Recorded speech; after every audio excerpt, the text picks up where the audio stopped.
Welcome to lesson 5 of our Python series. Today, we will learn about functions, one of the most important concepts in programming. Functions allow us to reuse code, stay organized, and build bigger programs easily.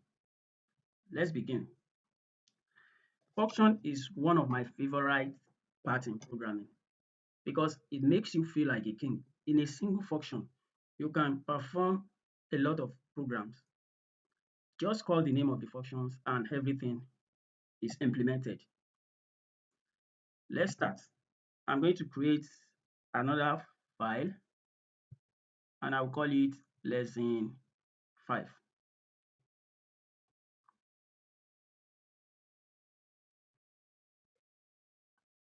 I see.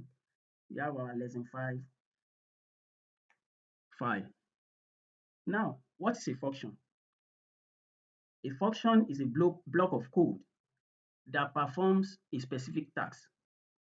Instead of writing the same code again and again, you put it inside a function and call it whenever you need it.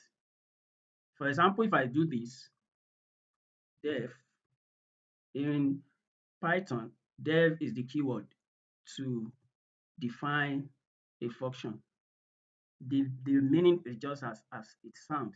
Def, I mean define another function, greet.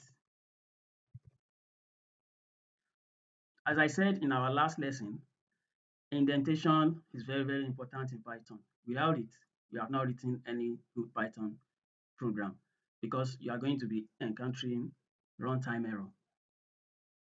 So if I do print hello from a function,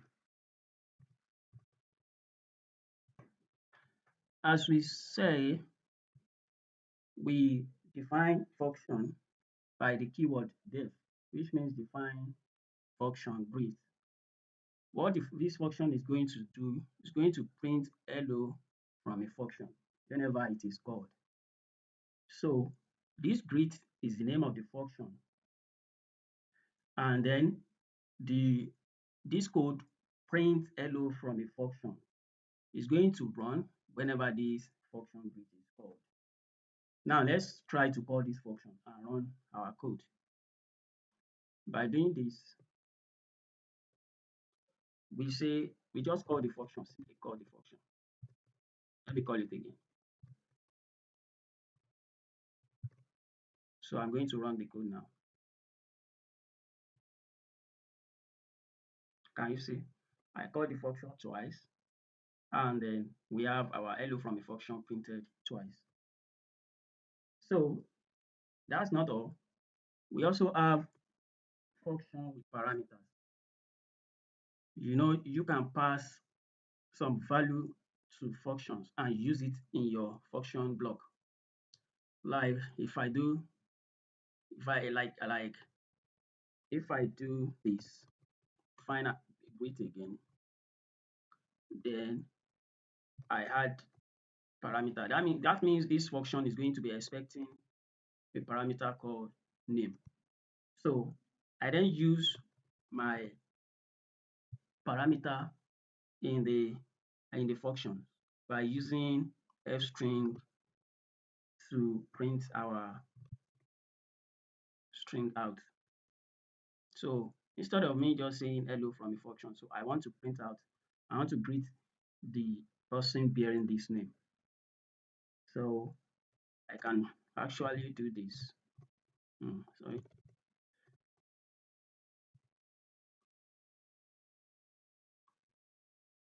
So in this case, if I want to call this function, I must pass the parameter. There is something I quickly want to explain to you. There is difference. We have something we call parameter and we have something we call argument. There is little difference between parameter and argument. If I do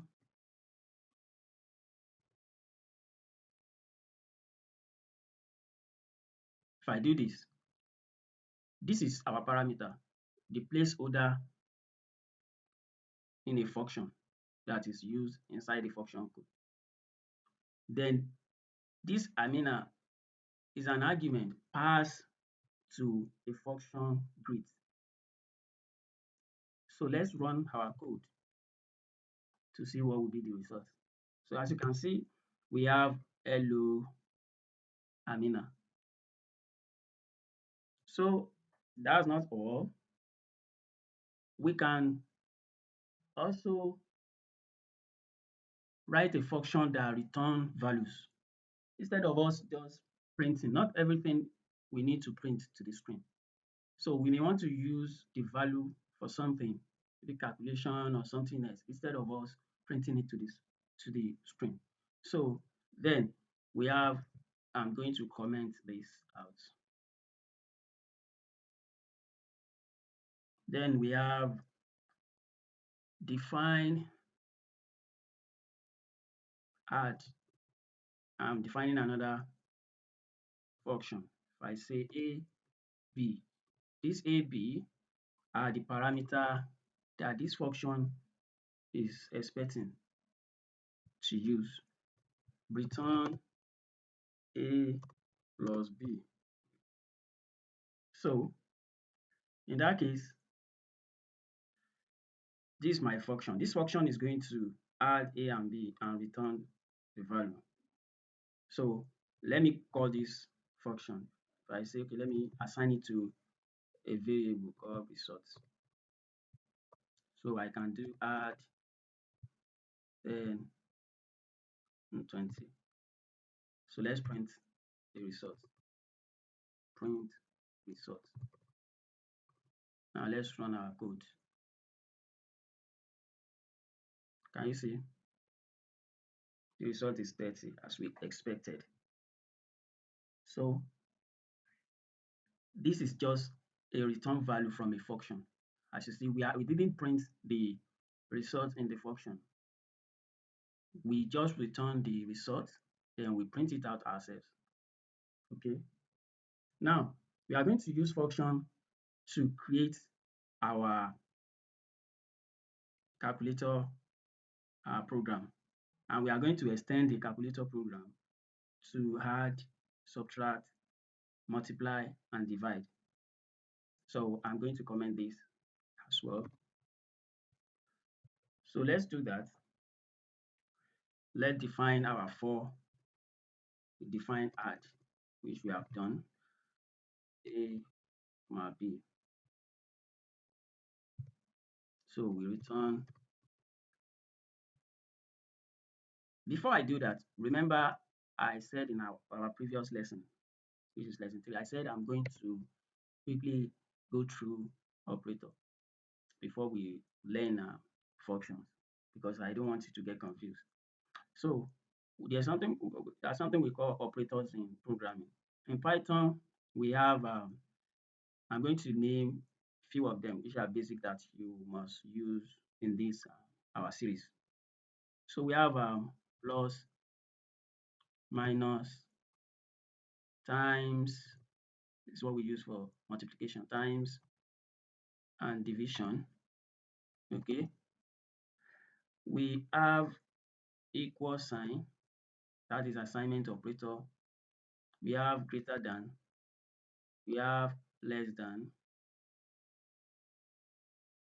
we have power operator, which is double of this. So these are a few operators in Python. So what does this plus sign do? It adds value, integer or float value numbers.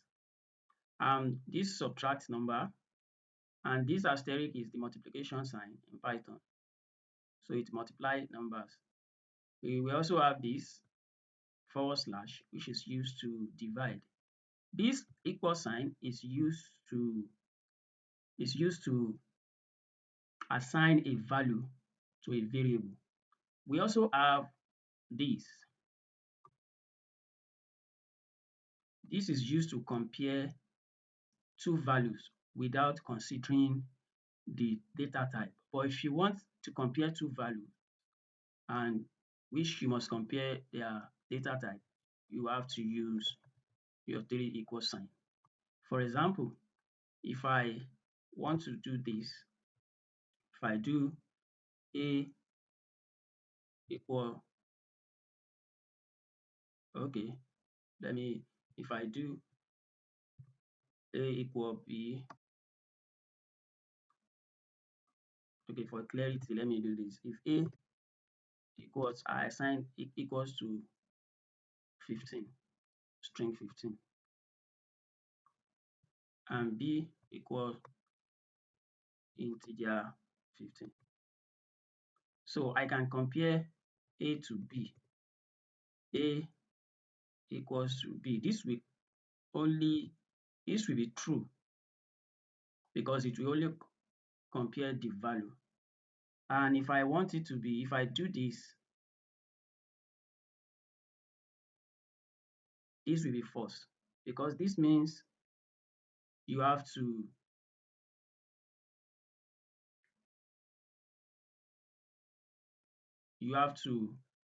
have the same data type. But that's just a simple way of treating our operators. And this is also used to compare values in Python if the value is greater than and if it's less than. And this is used to as a power. We can use it to, for example, if I do print 3 raised to power 2. Let me comment this out for our program not to have error. So if I do this, you see we have 9 as our result. So that's just the simple explanation on operators. So let's move on to our building our calculator. So with function. So if you have define hard A B, so we have return A plus B. If you have define subtract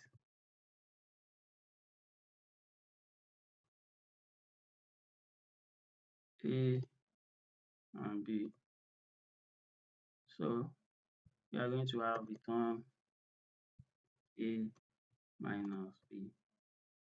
If you have define multiply A B,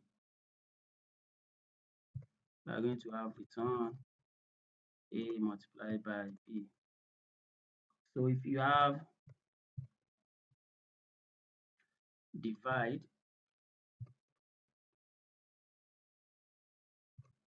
A by B, so we are going to have return A divided by B.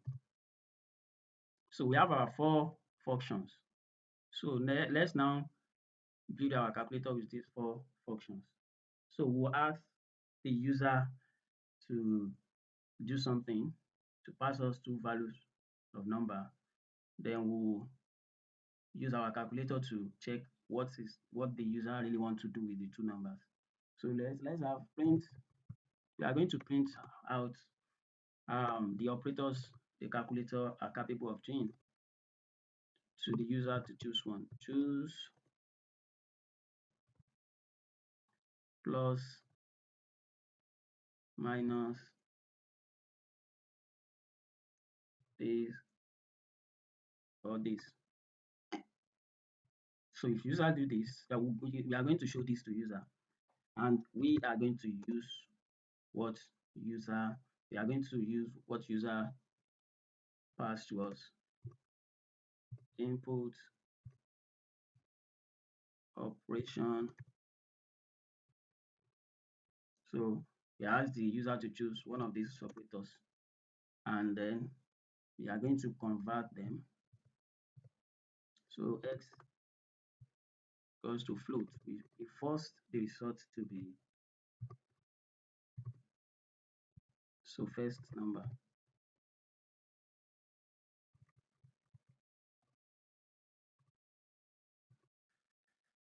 First number.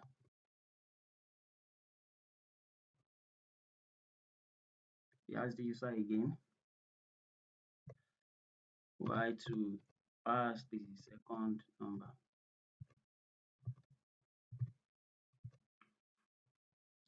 second number. Can you see? So we're now going to run our code based on what user gave to us. So if OP, that's what user, so we compare it to the each operators to know which one user passed to us. We have plus. If it is plus, we take our addition, we use our addition function, print add s y. As I was saying, as I said in our all our lessons, indentation is very important in Python because without it, your code is not going to run. So if the operator that the user type in is minus, we are going to use our print subtract x y. If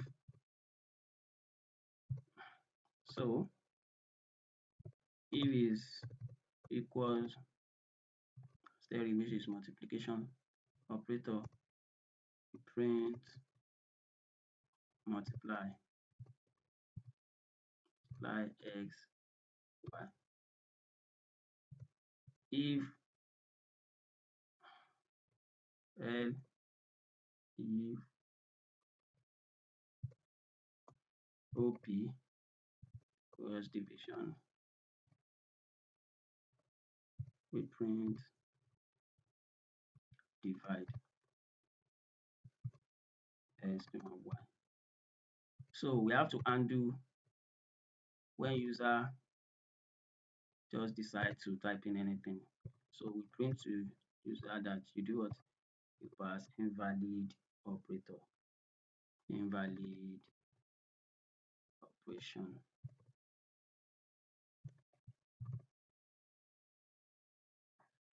I see we have our calculator program. So if I run this code now, it's going to do what we want. Can you see?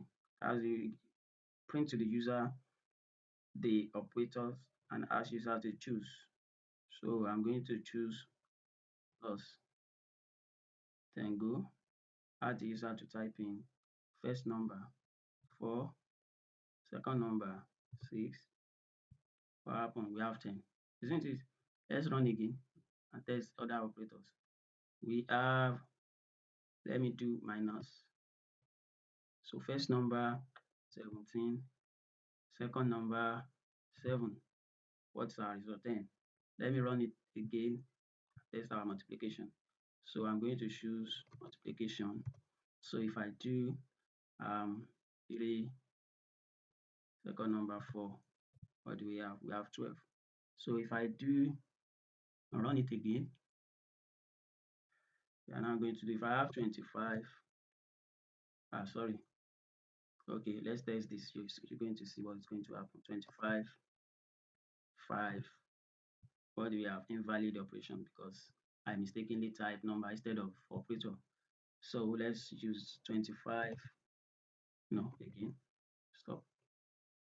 So if I do this, first number 25, second number 5, we are going to have 5 as our result. So it's as simple as that. So what you are going to do for me, you are going to write a function called square, and write a function that is called square that return square of a number. You ask the user to type a number, then you print out the result of the square of the number. The result should be the square of the number. That is your mini exercise.